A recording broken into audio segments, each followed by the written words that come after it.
Hello there. Do you, like me, live with the knowledge that the devil is poised to grab you around every corner? Do you, like me, live with the knowledge that you are irredeemably evil and corrupted by sin? Do you sometimes think that you'd like to go and see a twig of the burning bush from the Old Testament and the body of one of the people murdered by King Herod? If so, you've come to the right place, because in this episode of The Rest is History, we will be talking about the most interesting man in all world history, Martin Luther, how he changed the world, all of these mad stuff about the devil and whatnot. Enjoy. Martin Luther's life was about to change forever.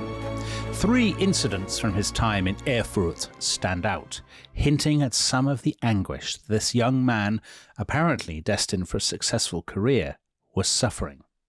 First, a fellow student and friend fell ill and died. His death affected Luther deeply and appears to have plunged him into melancholy. Then, while travelling home to Mansfeld, about half a mile out of Erfurt, he somehow managed to injure himself with his sword, severing an artery at the top of his leg. He pressed his finger on the wound to stop the bleeding, but the leg began to swell up massively. Luther could easily have bled to death. Seized with terror, he prayed, "Oh, Mary, help!" A doctor was summoned who treated the wound, but that evening, while Luther was lying in bed, the wound burst, and again he called on Mary to save him. It looked as if his prayers were answered, for the wound healed. So Tom Holland, that comes from Lyndall Roper's book, Martin Luther, Renegade and Prophet. I guess one question that could hang over this podcast, this episode and this whole series is, had he bled to death, how different would the history, A, of the what we call the Reformation, but B, the world since the year 1500, how different would it have been? And you would probably say it would be incalculably different, because you think Luther really is, he's a change maker. He really matters. It's not just the context and the conditions, but it's this one individual that genuinely changes the course of history. I do, Dominic. I think he is like a lightning bolt, striking, and you've got all the ingredients for life waiting in that kind of little pond, but it takes the lightning bolt to generate life. And I think you could say the same about Luther, that he is the lightning bolt. And on the topic of lightning, Dominic, attentive listeners to that passage, Lyndall Roper mentioned 3 She did. episodes. I noticed that. Yeah. Where's the third? And so people may be wondering what the third is. Well, the third involves lightning and thunder and a thunderstorm, because shortly after that accident with the sword, the young Luther, and just to recap, we left him in part 1. He was a student who's just graduated, and his father is intending him to go and train to be a lawyer so that he can go back to the mining town and help sort out, his smelting and all that kind of thing. So to paint the picture, we are in Saxony, in the southeastern corner of modern day Germany, in the roughly, he's born in 1483, so in the very early 1500s. Yeah, 1505. June 1505. And so he rides from Erfurt, where he has been studying, to Mansfeld, where his parents live and where his father is busy making brass out of muck. And he's riding back from Mansfeld to Erfurt when suddenly there is this terrifying thunderstorm. And it's so terrifying that Luther raises up a prayer, and he prays to St. Anne, who we mentioned in the first part is the patron saint of miners and the mother of Mary. And he cries out, "Help me, St. Anne, and if you do, I will become a monk." So, quite a vow to make. Must have been one hell of a thunderstorm, Tom. Well, I think, yes. So there's clearly a sense that there is something out of the ordinary about it, a kind of supernatural quality to it. And in time, people will debate, was it a thunderstorm sent by God or by the devil?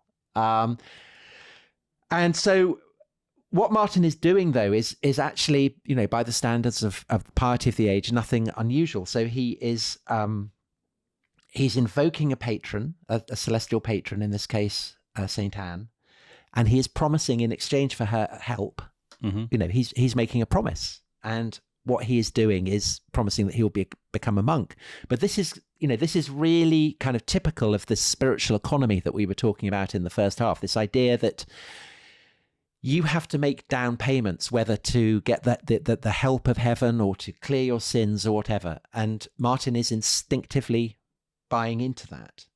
And he's offering himself up as a monk, partly because by doing that, he's consecrating himself to God in a way that he wouldn't be doing as a lawyer. But also, I think, because there is clearly something in Luther's psyche that is drawing him to the idea that God might redeem him. He's craving it. He's desperate for it. And by becoming a monk, you are on a kind of fast track to God. The way is narrow, it's severe, but it is straight. And there's this kind of promise that by becoming a monk, you can perfect yourself.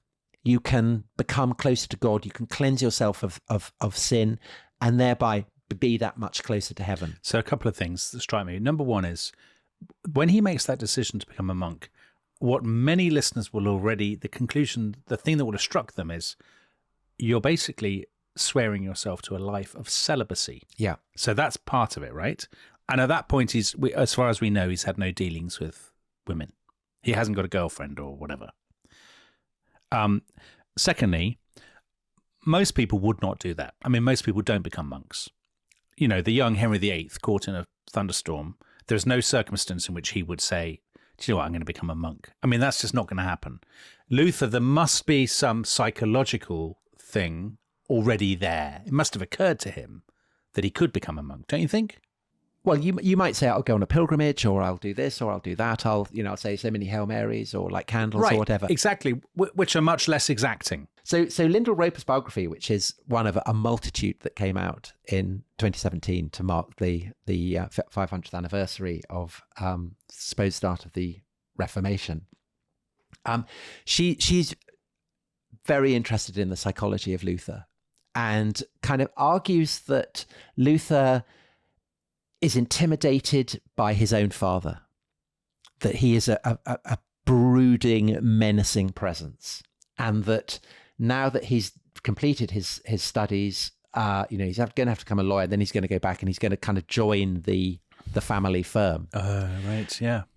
And there's a kind of a classic, if we want to pursue the idea that this is something that's happening in a 1950s kitchen sink drama, this is like the guy who's gone off to grammar school and university, and now he doesn't want to go back home. He wants to go off and become a poet or something, or you'll come back here, son, and write a play or something. I've got a job for you at the firm, solicitor to the firm. I've got a lot of legal business for you to do in Bradford. That kind of thing. Father, I want to write poetry. Yeah, exactly. And also makes that by becoming a monk, you are committing yourself to God the Father, to a more loving Father. So you were looking for the love of another father. And I think that, there's a very convincing case, which Lyndall Roper makes with all the immense learning that she has and scholarship, that something like this is going on, that Luther wouldn't put it exactly in those terms, but that he is turning from an earthly father to a heavenly father. And that by becoming a monk, you are dramatizing that in the most flamboyant way. And it has to be said that dramatizing things in flamboyant ways will be a feature of Luther's behavior from now on. I know that scholars, that there've been other scholars, haven't they, written about the young Luther. This guy called Erik Erikson or something like that. And this is very controversial, but that point seems to me totally psychologically plausible, that this is a way of wriggling out of going back with his dad. And actually, it's a slight slap in the face to his dad, but it's also a way of finding a new kind of community for himself and a new, I guess, father figure or whatever. But I think that it is a very dramatic way of behaving. So you were saying most people don't do this. I mean, Luther has an absolute genius for the action that reverberates. And it's effectively at this point, his audience is his parents, but he will have a genius for drawing attention to himself and will end up the star of, the whole of Europe will be watching him. So I think that this is a kind of the first example we get from his biography of that particular talent.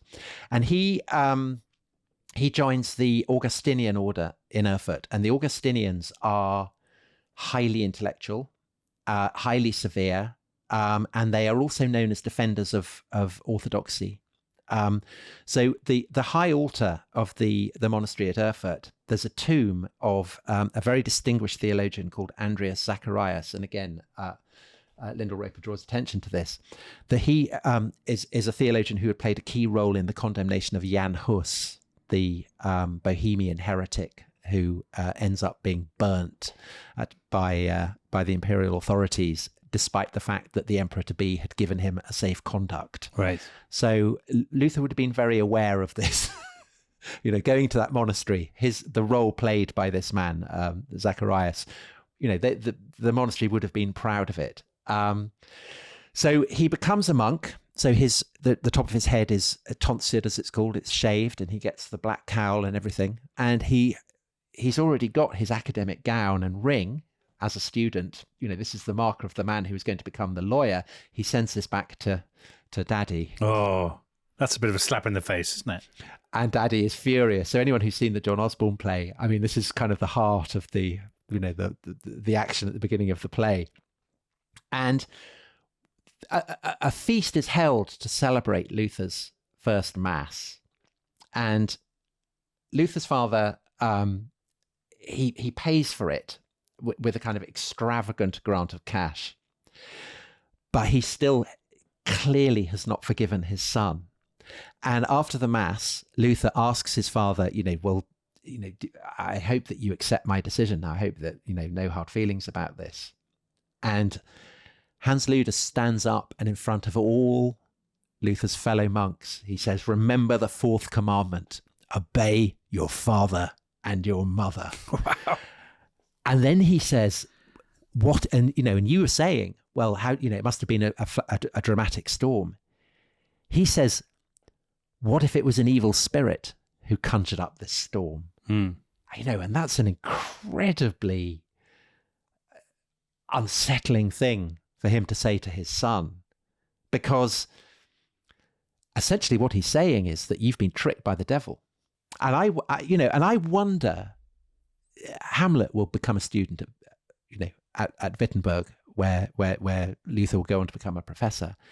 And this question of whether things are conjured up by the devil or whether they are authentic, it's something that hangs over Hamlet as well. So there's a kind of the question of whether it's divine or diabolical. I mean, his father brings it up at this primal moment where he's just celebrated his first mass. Really, really. And Tom, I know we'll come back to this later on in the episode, but this character, very much not a friend of the rest is history, the devil.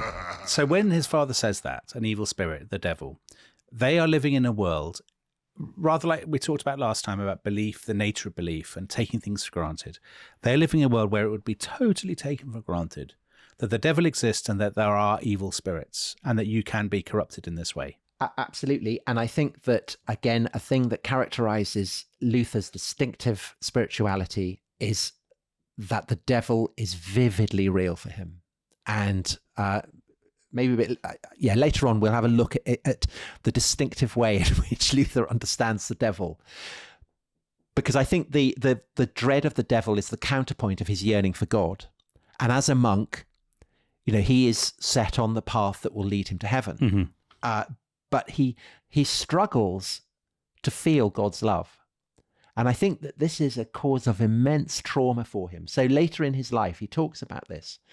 Though I lived as a monk without reproach, he says, I felt that I was a sinner before God with an extremely disturbed conscience. I could not believe that he was placated by my satisfactions. I did not love, yes, I hated the righteous God who punishes sinners, and secretly, if not blasphemously, certainly murmuring greatly, I was angry with God. I raged with a fierce and troubled conscience. So this is what he's saying shortly before his death. That idea that he hates God.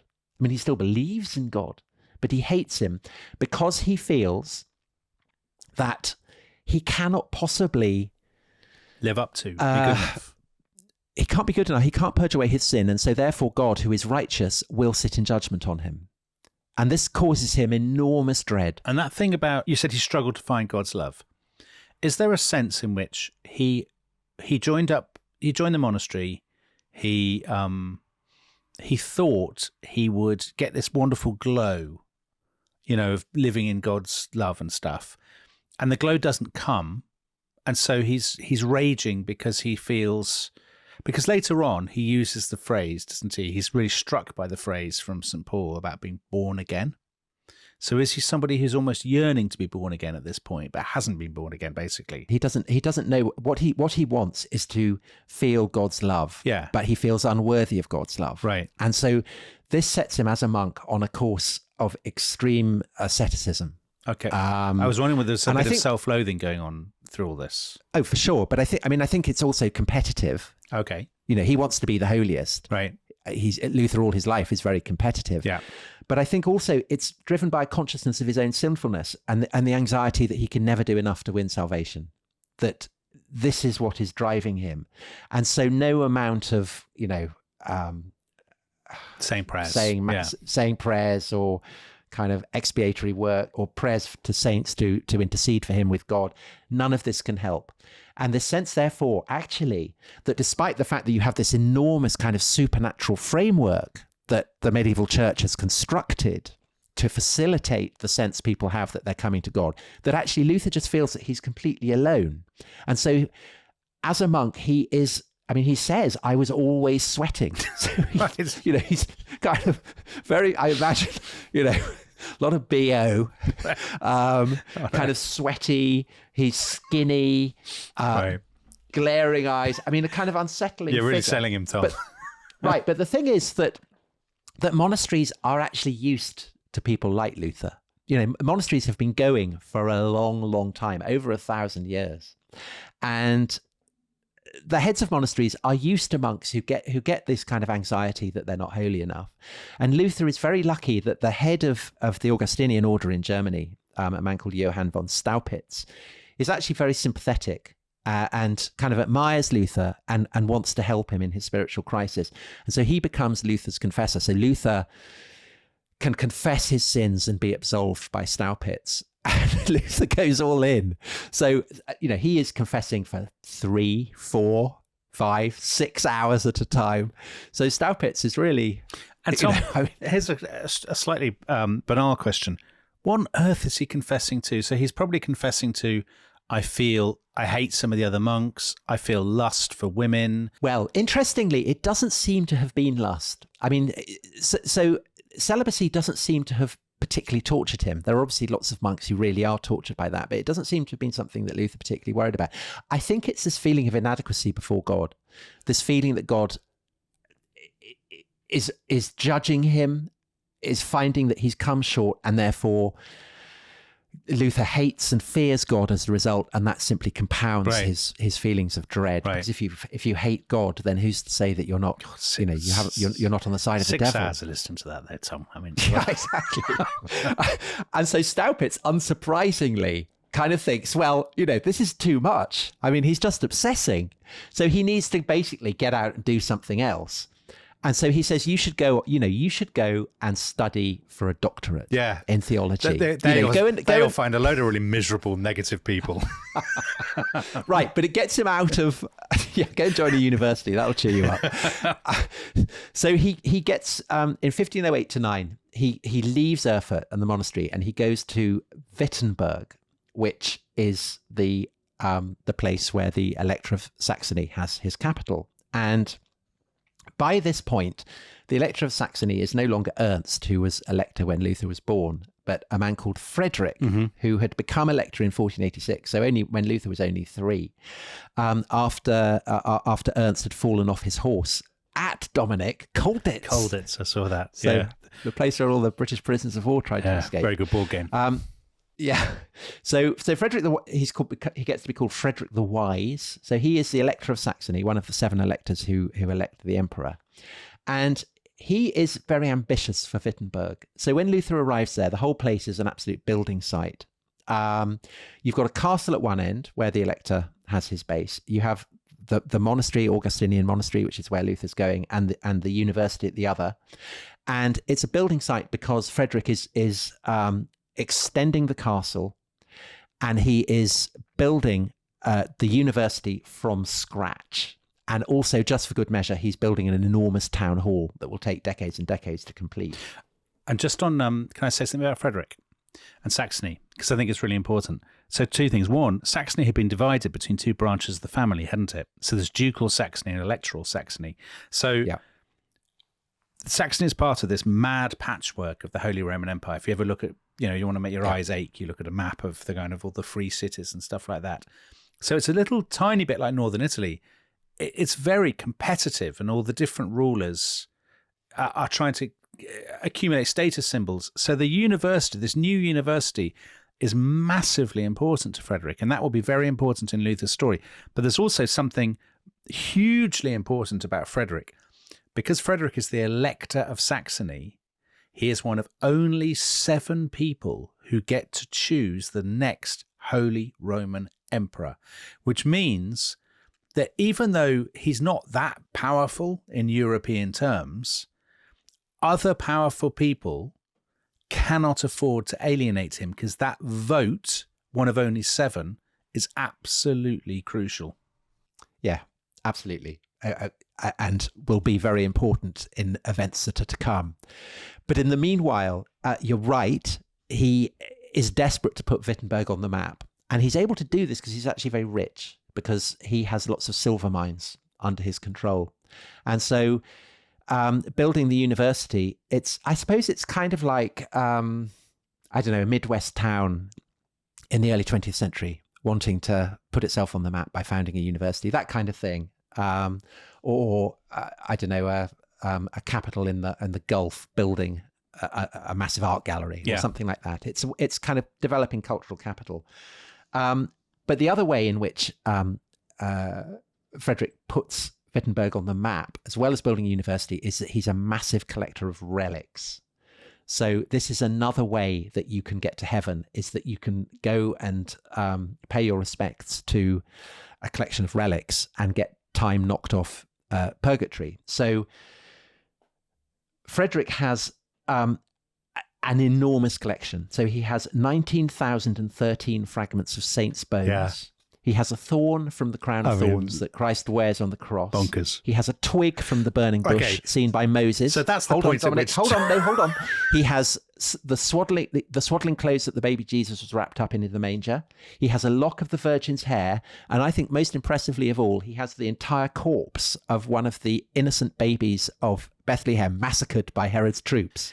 And this collection, and Dominic is looking more and more Protestant by the minute as I read that list out. It makes Wittenberg an enormous focus of pilgrimage, because if you go and reverence these relics as a pilgrim on days that are specially ordained by papal decree, then you can reduce your stay in purgatory by 1,902,202 years and 270 days.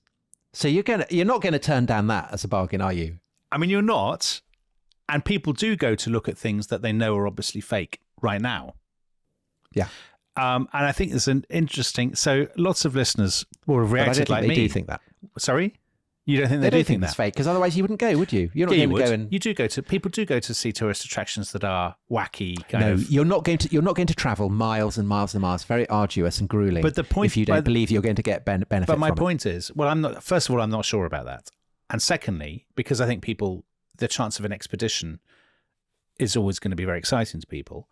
But secondly, I think, so we were talking about the nature of belief, and there's always this, people often do, sort of Protestants, people from the Protestant tradition do laugh at all this stuff, don't they? And say, what complete mugs, all this kind of thing. But these are the subject of argument at the time, aren't they? There are a lot of people who regard themselves as orthodox, in inverted commas, Catholic theologians or writers or whatever, who get very cross about this and say you're taking the mickey out of something that is serious, that some of these relics are real and they have power, but some of them are patently frauds. And actually people will sometimes reject some relics, won't they? They will, but that is what, again, to go back to Chaucer's portrayal of the pardoner in the Canterbury Tales, who's a loathsome figure who is basically scamming people, who is fleecing people, extorting money so that they can reverence fragments of sheep bone and pretending that it's the bone of saints or whatever. But the reason that Chaucer is condemning him, the reason he's such a loathsome figure, isn't because relics per se are fraudulent. It's that it's exploiting what is a genuine source of hope for people. So Chaucer doesn't discount that relics have this power, but he is condemning people who exploit it. But here's Tom, the twig from the burning bush. I mean, I cannot be alone in thinking that there must have been an awful lot of people, even in Wittenberg, who thought, come on, a twig from the burning bush. I mean, how's that got here? Like, how's that been preserved over the thousands of years? Well, the fact that you think that, I think, is due to lack of imagination the on my hero part. of this episode. Right. Okay, fine. But at this point, he's gone to Wittenberg, and in 1512, he gets his doctorate and he becomes the professor of the Bible in the university. And, there is lots of scope here for him to really make a name for himself, because Frederick wants celebrity professors. And so if Luther can make a name for himself as professor of the Bible, then Frederick will really back him. And we will see in the second part of this episode, because I think we should take a break at this point, how Luther does as professor of the Bible at Wittenberg University, because, he's going to have quite a seismic impact. So we will see you in a few minutes. Very good. Welcome back to The Rest is History. Now, Martin Luther, having gone through this extraordinary experience in a thunderstorm, has become a professor at a new university in Wittenberg, home of some... Again, very 1960s. Very 1960s, yeah. Home of some very exciting relics in which Tom believes implicitly. And Tom, so he's got his doctorate. He's professor of the Bible in Wittenberg. And I mean, this will lead us on to the question of books, which we'll come to in a minute. But what does professor of the Bible actually mean? So what's he doing? So he's lecturing on various books in the Bible. And so it means that he is looking very, very closely at Scripture. So between 1513 and 15, he is teaching the Psalms. 1515 to 1517, he's teaching the letters of St. Paul. It's kind of deep dives into key biblical texts. Right. What's interesting about this is that right from the beginning, Luther seems to have seen this as an opportunity to engage not with what his predecessors have said about the Bible. So not, all the various commentaries and analysis and so on, but what he personally thinks about it. So there's this sense that Martin Luther, is engaging one-on-one with this great body of Scripture. And Tom, that's quite a humanist thing, isn't it? Get back to the sources. Don't worry about the weight of tradition. Just get back to the original stuff. Yeah, but even so, I mean, even humanist scholars would have, say, the scholarly apparatus that might enable you to look at the original Greek or whatever. But Luther makes a point of going to the university printer and asking him to print a kind of a naked text. So in other words, one without any glosses, any commentaries at all, just the raw text itself. And this is really unusual. So it suggests already that something distinctive about Luther's relationship to the body of the Bible is kicking in. And Tom, that gives us an opportunity to talk about something massive that we haven't talked about at all yet, which actually lies at the very center of Luther's life and this whole period. And that's obviously printing, because you could argue, couldn't you, the Reformation would not have happened as it did without. I'm sure you pretty much would argue that, wouldn't you, that it doesn't happen in the way it does without. It's absolutely, completely fundamental. So the printing story is a really interesting one, because Dearman McCulloch, in his book on the Reformation, makes the point that up till quite recently in this period, so up to 1450 or whatever, people had always assumed that all great wisdom and advances had been made in the past, and that the story of human history was a story of decay since then, and nothing had ever improved or changed or got better, other than, it only changed and deteriorating. But clearly there is one way in which life has got better, and that's through information technology. So first of all, they've had paper replacing parchment, which is about the 13th century onwards. And then in 1450, Gutenberg's Bible, movable type. And Timothy McCulloch in his book he says, of course, there had been previous movements very critical of papal authority or kind of church orthodoxy. So we mentioned John Wycliffe and the Lollards, but they didn't have the printing press. So they weren't able to easily disseminate their message. And there is an argument, isn't there? John Calvin's biographer Bernard Cotteret, if that's how you pronounce his name, I'm assuming he's a Frenchman or Swiss or something. He says it's the increase in Bibles, it's the increase in printed Bibles that creates the Reformation, not the other way around. Do you think that's true? So if you look at what Luther is doing, that he is going to the university printer and ordering this Bible without glosses, I mean, that absolutely kind of illustrates it, because he would not have been able to do that previously. If he'd wanted that, he would have had to go to a scriptorium, would have spent, years and years writing out about it, it just wouldn't be possible to do it. But now it is. And isn't there also an argument that the nature of thinking changes with printing? So again, in McCulloch's book, he says, if you were a scholar in the 12th century or the 13th century, I mean, you spent literally, you work out what you do with your time in the day, you copy out books. I mean, that's how you spend your time. You don't have time to think about them.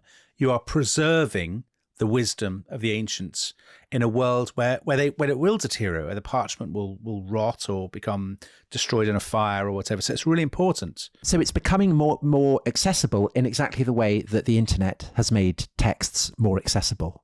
And the parallel is one that has often been made. In fact, we made it, I think, in our 4th or 5th episode we ever did, the parallel between the impact of the printing press on Reformation Europe and the impact of the internet on today's world.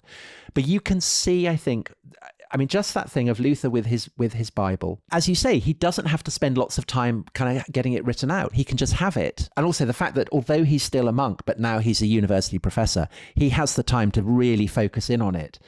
I mean, this is what enables him to get to grips with scripture, with the text, in a way that he'd not, wouldn't have been possible if he'd become a monk, say, a century before. It just wouldn't have been possible. And isn't the other thing about printing and reading and the book, you experience that. It's just you in the book, right? It's not a collective thing. It's not mediated by an institution. Well, it can be in a monastery, because the monk would read out from the Bible while people are dining or whatever. But that's not. But at a university, yes, it doesn't have absolutely. To be that way. And all the people who are going to be the audience for Protestantism, lawyers, merchants, the gentry, people who can read and perhaps own books or aspire to own books. So to have that private experience with the Word of God, it means you're by definition, you have a more individualistic ethos. You have a sense of religion, learning, the world of the mind, being just you and the text, not somebody else telling you what to make of a text that you perhaps don't even get to access yourself.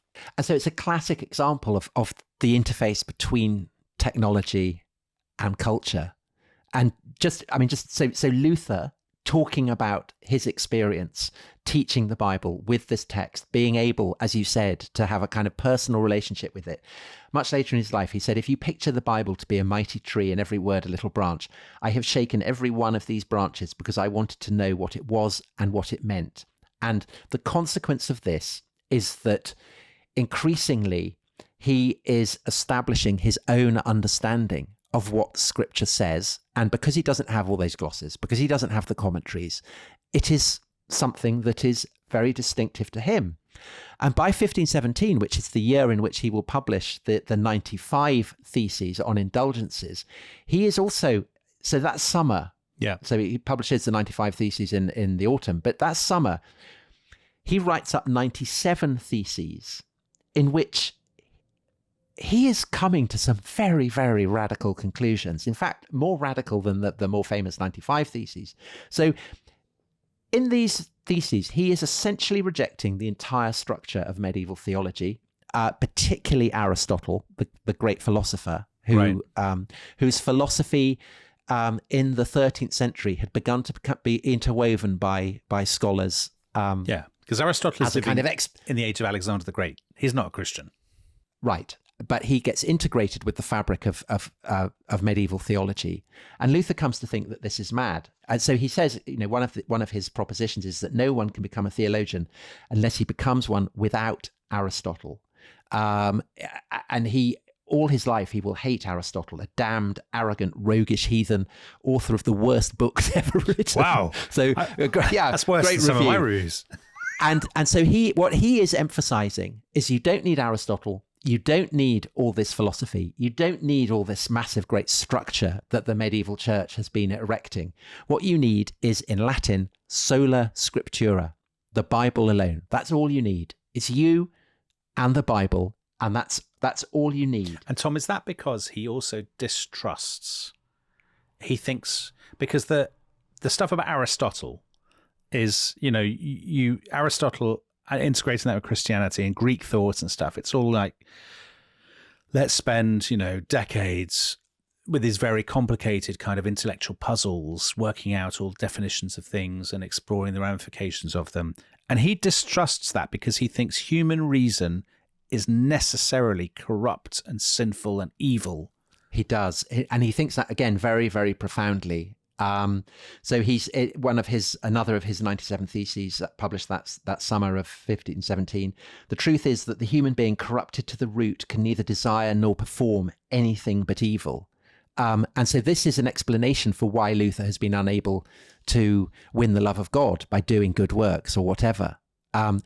Effectively, what he's saying is that entire doctrine is nonsense, that there's no way that you can do it, that humans are so shot through with sin that you cannot win salvation for yourself. Tom, is that not what St. Augustine thought about original sin and all that kind of thing, that we were wicked and no amount of, only God could make us good. It wasn't in our own power, the power of our own puny minds to make us good. Is that all right? Yes. There are kind of various interpretations of what Augustine taught, but that is certainly one interpretation. And of course, Luther is an Augustinian, so he's very aware of that. So he would have been focusing absolutely on what Augustine is teaching. And also Augustine is writing in the context of what St. Paul wrote. So all of this is kind of bubbling away in Luther's mind, this sense that he cannot reach God because humans are completely sinful, which in turn means that the devil is all the more terrifying. Oh, yeah, because of course he's obsessed with the devil, right? He thinks the devil is... And he thinks the devil is... Does he think the devil is Lucifer, the fallen angel? Is that what he thinks? Yeah. Yeah. And he thinks the devil is literally everywhere. Like he's in your cup of tea, he's lurking behind the furniture, he's in everything. He permeates the world. Is that right? And particularly that the devil inhabits, you could call it a dimension of shit. And I use the word advisedly. So people who think that Luther is a theologian and therefore very abstract, in some senses he is, but in other senses, he is unbelievably earthy. And his understanding of theology is very, very rooted in the physical. And his understanding, say, of the devil is to be imagined as inhabiting the dimension of shit. And so you love that phrase. So in back in 1515, yeah, Luther had been appointed by Staupitz to give a ceremonial sermon before all the monks in his monastery, and he focuses in on the theme of backbiting. And Luther says, "A slanderer does nothing but ruminate the filth of others with his own teeth and wallow like a pig with his nose in the dirt. This is also why his shit stinks most, surpassed only by the devil's. And though man drops his shit in private, the slanderer does not respect this privacy. He gluts on the pleasure of wallowing in it, and he does not deserve better according to God's righteous judgment." Okay. Well, you've really doubled down on the that word. Yeah. And Heiko Obermann, who wrote, a Dutch scholar who wrote a brilliant book translated as Luther, Man Between God and the Devil. He has a brilliant section on this, talking about how the kind of the deliberate earthiness, you might almost say kind of scatological quality of Luther's language, that what he's doing there, and to quote Obermann, it's expressive of the painful battle fought body and soul against the adversary who threatens both flesh and spirit. So Theo is asking a question I would ask, which is, you've used that word multiple times. Is that the word that Luther would have used? He wouldn't have said Well, he's doing excrement. it in Latin. Okay. He's doing it in Latin, but it's a form of Latin that is best translated in a kind of colloquial. It's not kind of stools or excrement. He has picked a very vulgar word. He's deliberately picked it, and and he's preaching this as in a sermon before all his fellow monks. So it's not like he's anything particularly exceptional there. But I think actually in his obsession with the scatological, as we will see in due course, he is. And so he has this very, very vivid, earthy sense of the danger that sin represents, kind of founded in latrines and toilets, excrement and toilets and all kinds of things. But also he is starting to develop a sense that perhaps there is a way of getting beyond this, of reaching beyond all the kind of paraphernalia of the medieval church and having a kind of more personal relationship with God. But as yet, I think it's not yet entirely formed.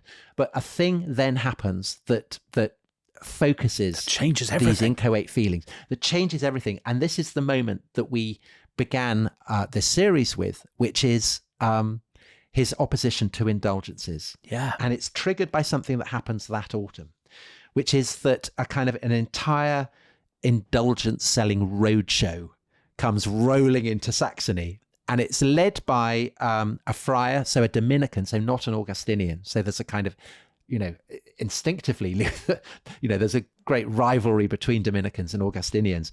And this friar is called Johann Tetzel. And he, it's a great show. He's accompanied by officials. He's got people to carry the papal coat of arms on a cross. He's got all these indulgences that have been issued by the Pope, and they're kind of laid out on a velvet cushion. And he comes in, and the reason that he wants to make a show is he wants to draw a crowd. And the moment the crowd is there, he launches into a sermon, and it's an absolutely shameless hard sell. Yeah. He's saying, buy this indulgence or all your relatives, your parents or whoever, your loved ones will be writhing in the flames. Love it. He notoriously claims that his indulgences are so effective that even if someone had raped the Virgin Mary, he would be assured complete remission from purgatory. And even though indulgences are not supposed to be sold, so it's not like, get out of purgatory and pay me whatever. Yeah. You make the offering as a kind of, as you might do a good work or go on a pilgrimage or whatever. But Tetzel basically is so blatant about it that a notorious jingle is attributed to him. It never actually appears in the record of his sermons, but it is in all the sources attributed to him. As soon as the coin in the coffer rings, the soul from purgatory springs. Tom, we would never behave like that in the rest of history, would we? We would never advertise products so shamelessly. Hard sell. No, we'd never do that. So it's pretty nakedly corrupt. And you have to wonder, well, why is the church tolerating it? And the reason for that is that basically everyone is benefiting from it. So this money that is being raised by Tetzel is supposedly going to Rome to pay for the rebuilding of St. Peter's. And that's a really important thing, Tom, because the Pope wants to rebuild St. Peter's because the Pope has been previously, decades ago, was out of Rome, and Rome fell into total dereliction. And all monarchs, the Pope included, are really kind of, they're kind of tooling up, aren't they? At the beginning of the 16th century, they've got a bit more power. They want greater display. They want more grandiose statements, like Henry VIII. So the Pope wants in on that too, and he wants to build St. Peter's, to rebuild St. Peter's, if as an earthly statement as well as a sort of spiritual one of his new power and his confidence. Is that right? But it's expensive. So, but it's beneficial. It's the Holy Father. So it's perfectly legitimate that the money raised from this might go to it. But in fact, only half of it is going to the Pope, because the rest of it is going to a family of bankers in Augsburg called the Fuggers. Yeah, they're the huge names in the early 16th century. The Fuggers, they're the great banking dynasty, aren't they? Yeah, so they're the ones who published the newspaper that report the conquest of the Aztecs that we mentioned in our series. And the reason that the money is going to them is because basically the Archbishop of Mainz, so big cheese in Germany, who's the younger son of a a princely family in the Holy Roman Emperor, a man called Alberic. Yeah. And he owes the Fuggers 21,000 ducats. And the reason that he owes them 21,000 ducats is because he has agreed to pay that sum to the Pope as a donation to the building of St. Peter's. And the reason that he's agreed to do that is because he is effectively bribing the Pope, because he's a very young man. He's only 27. He's already the bishop of 2 bishoprics, 2 cities. And now the Archbishopric of Mainz has come free. He wants that as well. And to get the Pope to agree to this is why he's paying him all this money. And one more thing, Tom. He wants to become the Archbishop of Mainz because it's one of the 7 electors of the Holy Roman Empire. So it really matters to him to get it, and he will do whatever it takes financially to get his hands on that post for his family, for his dynasty. The Pope says, yeah. And so everything kind of connects. The politics, banking. And everyone is benefiting. The Fuggers get rich. Alberic gets his archbishopric. The Pope gets lots of money to build St. Peter's. And all the faithful get out of purgatory. Brilliant. Everyone wins. Everyone wins. But actually, not everyone wins, because Frederick doesn't win, because he doesn't want Tetzel coming and distracting from his relic collection. So Tetzel is not actually allowed into Wittenberg. Because you're not going to go to see a relic if you can buy an indulgence instead. No. So Tetzel bases himself about 20 miles northeast of Wittenberg. But obviously news of his activities reaches Wittenberg, and it reaches Luther. And Luther absolutely explodes, because it's expressive of everything that he is coming to doubt. He regards all this kind of indulgent stuff as a scam. He doesn't actually, and that sense would definitely be sharpened if he'd known what Alberic was up to. So he doesn't know that Alberic is a direct beneficiary of these indulgences.